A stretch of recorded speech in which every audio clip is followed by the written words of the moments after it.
സ്വാഗതം. ഇന്ന് നമ്മളൊരു പ്രത്യേക ഓഡിയോ സ്രോതസ്സിലേക്ക് ഒന്ന് ആഴ്ന്നിറങ്ങുകയാണ്. ഇവിടെ സ്വയം കണ്ടെത്തൽ, പിന്നെ നമ്മുടെ ഉള്ളിലെ ശബ്ദം കേൾക്കൽ, ദൈവവുമായുള്ള ഒരു നേരിട്ടുള്ള ബന്ധം, ഇതൊക്കെയാണ് നമ്മൾ നോക്കുന്നത്. എമേഴ്സന്റെ ചില ചിന്തകളും അതുപോലെ ഇസ്ലാമിക കാഴ്ചപ്പാടുകളും എങ്ങനെ ഒരുമിച്ചു പോകുന്നുവെന്ന് അതും ഈ സ്രോതസ് പറയുന്നുണ്ട്. അതെ, സത്യവും ശക്തിയും കണ്ടെത്താൻ പുറത്തല്ല, നമ്മുടെ ഉള്ളിലേക്ക് തന്നെ നോക്കണം എന്നൊരാശയമാണിത് മുന്നോട്ട് വയ്ക്കുന്നത്. അപ്പോൾ നമുക്കൊന്ന് വിശദമായി നോക്കിയാലോ? തീർച്ചയായും തുടങ്ങാം. ഈ സ്രോതസ്സിൽ ആദ്യം തന്നെ പറയുന്നൊരു കാര്യം, നമ്മൾ ചെയ്യുന്ന യഥാർത്ഥ പ്രവർത്തനങ്ങൾക്ക്, നല്ല കാര്യങ്ങൾക്ക് ഒരു കാന്തിക ശക്തിയുണ്ടെന്നാണ്. അതെന്താ അങ്ങനെ? ഇതിൽ പറയുന്നത് നമ്മൾ നമ്മളിൽ തന്നെ വിശ്വസിക്കുമ്പോൾ, ആഴത്തിൽ വിശ്വസിക്കുമ്പോൾ അത് ശരിക്കും ദൈവത്തിലുള്ള വിശ്വാസമാണെന്നാണ്. അതൊരു ശക്തമായ ചിന്തയല്ലേ? അതെ, വളരെ ശക്തമായ ഒരു ആശയം തന്നെ. കാരണം ദൈവവുമായി ഏറ്റവും അടുത്ത ബന്ധം അത് പുറം ലോകത്ത് തേടുന്നതിലല്ല, അല്ലെങ്കിൽ കഴിഞ്ഞ കാലത്തോ വരാനിരിക്കുന്ന കാലത്തോ അല്ല, മറിച്ച് സ്വന്തം ഉള്ളിന്റെ ഉള്ളിലേക്ക് അങ്ങോട്ട് ആഴത്തിൽ നോക്കുമ്പോഴാണ് ആ ഒരനുഭവം, ആ വാതില് തുറക്കുന്നത്. അതാണിതിലെ പ്രധാന കാര്യം. ശരിയാണ്. ഖുറാനിലും ഇത് പറയുന്നുണ്ടല്ലോ, വിവിധ ദിക്കുകളിലും അവരിൽ തന്നെയും നമ്മുടെ ദൃഷ്ടാന്തങ്ങൾ വഴിയെ നാം അവർക്ക് കാണിച്ചു കൊടുക്കുന്നതാണ് എന്ന് സൂറ ഫുസ്സിലത്തിൽ പറയുന്നുണ്ട്. ഓഹോ. അതായത് പുറത്തുള്ള ഈ പ്രപഞ്ചം പോലെ തന്നെ, അല്ല അതിനേക്കാൾ പ്രാധാന്യമുള്ളതാണ് നമ്മുടെ ഉള്ളിലെ ലോകം. മറ്റൊരിടത്ത് സൂറ അദ്ദാരിയാത്തിൽ ചോദിക്കുന്നുണ്ട്, ഭൂമിയിലും നിങ്ങളിൽ തന്നെയും ദൃഷ്ടാന്തങ്ങളുണ്ട്, എന്നിട്ടും നിങ്ങൾ കാണുന്നില്ലേ എന്ന്. നമ്മൾ പലപ്പോഴും അത് ശ്രദ്ധിക്കാറില്ലല്ലേ? അതെ, ഉള്ളിലേക്ക് നോക്കാൻ നമ്മൾ പലപ്പോഴും മറന്നുപോകുന്നു. അപ്പോ ഈ ഉള്ളിലേക്ക് നോക്കുമ്പോൾ ഒരുതരം അറിവ് കിട്ടും എന്ന് എമേഴ്സൺ പറയുന്നുണ്ടല്ലോ, ഇൻറ്റ്യൂഷൻ എന്ന്. അതായത് പുറമേ നിന്ന് നമ്മൾ പഠിക്കുന്നത്. പഠിപ്പിക്കൽ, അതെ. ഇതില് ഉൾക്കാഴ്ചയാണ് അടിസ്ഥാനം. അത് ഉള്ളിൽ നിന്ന് വരുന്നതാണ്. ഒരു ദൈവീകമായ അറിവ് പോലെ. മറ്റേത് പുസ്തകീയമായ അറിവ്. ശരിയാണ്. ഇത് തമ്മിലുള്ള വ്യത്യാസം അത് വളരെ പ്രധാനപ്പെട്ടതാണെന്ന് എനിക്ക് തോന്നുന്നു. വളരെ പ്രധാനപ്പെട്ടതാണ്. കാരണം ഈ ഉൾക്കാഴ്ച അത് യുക്തിയുടെയും നമ്മുടെ വിശകലന ബുദ്ധിയുടെയും ഒക്കെ അപ്പുറത്തുള്ള ഒന്നാണ് ഇവിടെ കാണുന്നത്. അതാണ് എല്ലാ അറിവിന്റെയും യഥാർത്ഥ ഉറവിടം. ഇസ്ലാമിക പാരമ്പര്യത്തില് ഫിത്ര എന്നൊരാശയമുണ്ട്. ഫിത്ര. അതെ, മനുഷ്യന്റെ മൗലിക പ്രകൃതം. ഓരോ മനുഷ്യനും ജനിക്കുന്നത് ഒരു ശുദ്ധ പ്രകൃതത്തോടെയാണ്, സത്യത്തിലേക്ക് ചായ്വുള്ളൊരു മനസ്സോടെയാണ്. ഈ ഫിത്രയോട് ഈ ഉൾക്കാഴ്ചയ്ക്ക് വലിയ സാമ്യമുണ്ട്. ഓഹോ. ഈ ആന്തരിക ലോകം എപ്പോഴും നമുക്ക് ലഭ്യമാണ്. പക്ഷെ പലരും അങ്ങോട്ട് ശ്രദ്ധ കൊടുക്കാനൊരു മടി കാണിക്കും. ഒരുപക്ഷെ ഒരു ഭയം കൊണ്ടാവാം. ശരിയാണ്. ഹിറാ ഗുഹയിൽ പോയി ഏകാന്തനായി ധ്യാനിച്ചിരുന്നല്ലോ. അത് ഒരു തരത്തിൽ ഈ ആന്തരികമായ ഒരുക്കത്തിന്റെ പ്രാധാന്യം കാണിക്കുന്നുണ്ട്. പക്ഷെ ഒരു സംശയം വരാം, ഈ ഉള്ളിൽ തോന്നുന്നതെല്ലാം ശരിയാണെന്ന് എങ്ങനെ ഉറപ്പിക്കും? ചിലപ്പോ തെറ്റായ തോന്നലുകളും ഉണ്ടാകാമല്ലോ. നല്ല ചോദ്യം. ഈ ഉൾക്കാഴ്ചയെ എങ്ങനെ വേർതിരിച്ചറിയാം? വല്ല സൂചനയും ഈ സ്രോതസ്സിലുണ്ടോ? നേരിട്ട് അതിനൊരു ഫോർമുല അല്ലെങ്കിൽ ഒരു വഴി ഇതിൽ പറയുന്നില്ല.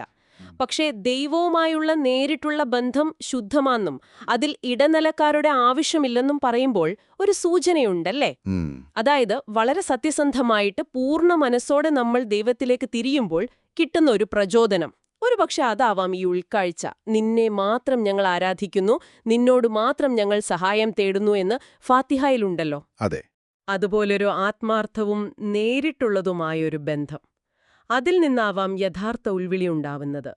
അത് നമ്മുടെ സ്വാർത്ഥ താൽപ്പര്യങ്ങളിൽ നിന്നും പേടികളിൽ നിന്നുമൊക്കെ വ്യത്യസ്തമായിരിക്കും. ശരി.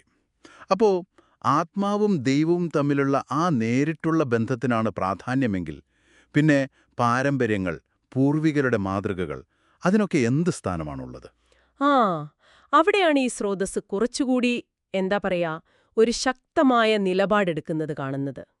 ഭൂതകാലത്തെ അന്ധമായി ആരാധിക്കുന്നതിനെതിരെ ഒരു വിമർശനം ഇതിലുണ്ട്. ഓഹോ. അതായത് ഇന്നലകളിലെ വലിയ ആളുകളെയോ പഴയ ഗ്രന്ഥങ്ങളെയോ സംസ്കാരത്തെയോ ഒക്കെ കണ്ണടച്ച് പിന്തുടരേണ്ട കാര്യമില്ല എന്നാണ് പറയുന്നത്. ഖുറാൻ തന്നെ പറയുന്നില്ലേ, അത് കഴിഞ്ഞുപോയൊരു സമുദായമാകുന്നു, അവർ പ്രവർത്തിച്ചതിന്റെ ഫലം അവർക്ക്, നിങ്ങൾ പ്രവർത്തിച്ചതിന്റെ ഫലം നിങ്ങൾക്ക്. അവർ പ്രവർത്തിച്ചിരുന്നതിനെപ്പറ്റി നിങ്ങൾ ചോദ്യം ചെയ്യപ്പെടുന്നതല്ല എന്ന്. അതെ, സൂറ അൽ ബഖറയിലെ ആയത്താണത്. അതെ, അതിന്റെ അർത്ഥം ചരിത്രത്തെ നമ്മൾ തള്ളിക്കളയണമെന്നല്ല, മറിച്ച് ഭൂതകാലം നമ്മളെ ഭരിക്കരുത്, ഇന്നത്തെ നമ്മുടെ ജീവിതത്തിന് വെളിച്ചം തരുന്ന പാഠങ്ങളായിട്ട് മാത്രം അതിനെ കാണുക. ഈ പാരമ്പര്യത്തിന്റെ ഭാരമില്ലാതെ വർത്തമാനകാലത്തിൽ ജീവിക്കുന്നതിനെക്കുറിച്ച് നല്ലൊരു ഉദാഹരണം പറയുന്നുണ്ടല്ലോ, ആ റോസാച്ചെടിയുടേത്. അതെ. അത് ഓരോ നിമിഷത്തിലും പൂർണ്ണമാണ്. അത് പഴയ റോസാപ്പൂക്കളെക്കുറിച്ചോ അല്ലെങ്കിൽ ഇനി വരാനിരിക്കുന്ന നല്ല പൂക്കളെക്കുറിച്ചോ ഓർത്ത് വേവലാതിപ്പെടുന്നില്ല. ശരിയാണ്. പക്ഷേ നമ്മൾ മനുഷ്യരങ്ങനെയല്ലല്ലോ. ഒന്നുകിൽ പഴയ കാര്യങ്ങളോർത്ത് വിഷാദിച്ചിരിക്കും, അല്ലെങ്കിൽ വരാനിരിക്കുന്നതിനെക്കുറിച്ച് ആകെ ടെൻഷനടിക്കും. അതെ അതെ. ആ റോസാച്ചെടിയെപ്പോലെ ഓരോ നിമിഷത്തിലും പൂർണ്ണമായി ജീവിക്കുമ്പോഴാണ് യഥാർത്ഥ സന്തോഷവും ആ ഒരു ആന്തരിക ശക്തിയും കണ്ടെത്താൻ കഴിയൂ എന്ന് ഇതൊരു ഓർമ്മപ്പെടുത്തലാണ്. നമ്മൾ തുടക്കത്തിലൊക്കെ ഒരുപക്ഷെ ചെറുപ്പത്തിൽ മറ്റുള്ളവരുടെ വാക്കുകളും ചിന്തകളുമൊക്കെ അതേപടി ആവർത്തിക്കുമായിരിക്കും. എന്നാൽ പക്വത വരുമ്പോൾ ആ ആശയങ്ങളുടെയൊക്കെ സത്ത ഉൾക്കൊണ്ട് നമ്മുടെ സ്വന്തം അനുഭവത്തിന്റെ വെളിച്ചത്തിൽ സംസാരിക്കാൻ കഴിയണം. അപ്പോഴാണ് ആ വാക്കുകൾക്ക് ജീവനുണ്ടാവുന്നത്. ശരിയാണ്.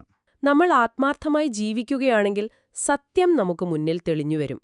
മറ്റുള്ളവരുടെ അഭിപ്രായങ്ങൾക്കനുസരിച്ചിങ്ങനെ മാറിക്കൊണ്ടിരിക്കാതെ സ്വന്തം സത്യത്തിൽ ഉറച്ചു നിൽക്കാൻ നമുക്ക് സാധിക്കും. അപ്പോൾ ഈ ചർച്ചയിൽ നിന്ന് നമ്മൾ പ്രധാനമായും മനസ്സിലാക്കേണ്ടത് എന്താണ്? ഉള്ളിലേക്ക് നോക്കുക, നമ്മുടെ ആന്തരികമായ ഉൾക്കാഴ്ചയെ വിശ്വസിക്കാൻ ശ്രമിക്കുക. പിന്നെ ഭൂതകാലത്തിന്റെ ഭാരമോ ഭാവിയുടെ ആശങ്കയോ ഇല്ലാതെ ഈ നിമിഷത്തിൽ ജീവിക്കുക. ഇങ്ങനെയൊക്കെ സംഗ്രഹിക്കാമോ? ഒരു തരത്തിൽ അതെ. ഇത് നമ്മളെ ഒരു പ്രധാനപ്പെട്ട ചോദ്യത്തിലേക്ക് എത്തിക്കുന്നുണ്ട്. എന്താണത്? നിങ്ങൾ, അതായത് നമ്മൾ ഓരോരുത്തരും നമ്മുടെ തീരുമാനങ്ങൾ എടുക്കുമ്പോഴും ഓരോ കാര്യങ്ങൾ ചിന്തിക്കുമ്പോഴും പുറത്തുനിന്നുള്ള ശബ്ദങ്ങൾക്കും പാരമ്പര്യത്തിന്റെ ചിട്ടവട്ടങ്ങൾക്കും അപ്പുറം നമ്മുടെ ഉള്ളിലെ ആ ശാന്തമായ എന്നാൽ വ്യക്തമായ ശബ്ദത്തിന്, ആ ഉൾക്കാഴ്ചയ്ക്ക് നമ്മൾ എത്രത്തോളം വില കൊടുക്കുന്നുണ്ട്? അതിനെ ശ്രദ്ധിക്കാൻ നമ്മൾ സമയം കണ്ടെത്തുന്നുണ്ടോ? ഒരുപക്ഷെ ഇതിനെക്കുറിച്ച് നിങ്ങൾക്ക് കുറച്ചുകൂടി ആഴത്തിൽ ആലോചിക്കാവുന്നതാണ്.